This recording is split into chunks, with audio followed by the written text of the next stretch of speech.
One of the problems of having capital, and it's a nice problem, is deciding how much of it you can spend and is it enough to live on.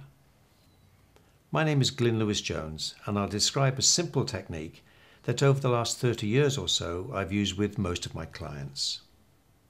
First of all, you've got to look at the big picture, not just your investment money. Think of your money in 3 different categories: everyday money, reserve money, and investments. The everyday money is from earnings or pensions, not investment income. Let's assume it isn't quite enough to live on and you have an income deficit of, say, 20,000. This comes from your reserve money, which is on deposit in the bank. The amount you keep there should be a multiple of your income deficit, and I'll explain why in a minute. These figures vary for different clients, of course, but let's use a 3 times multiple. So there's a target balance in reserve in the bank of 60,000. So to cover your income deficit, what's left of your capital needs to produce 20,000 a year. And of course, this is where your investment capital comes in.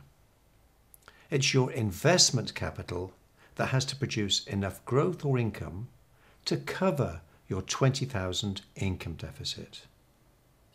And now stop and check your figures. Is there enough investment capital to realistically produce a return of 20,000 a year over the medium to longer term? If your investment capital can't realistically produce this amount, then the alarm bells should start ringing, because it means your spending expectations and your capital aren't in balance.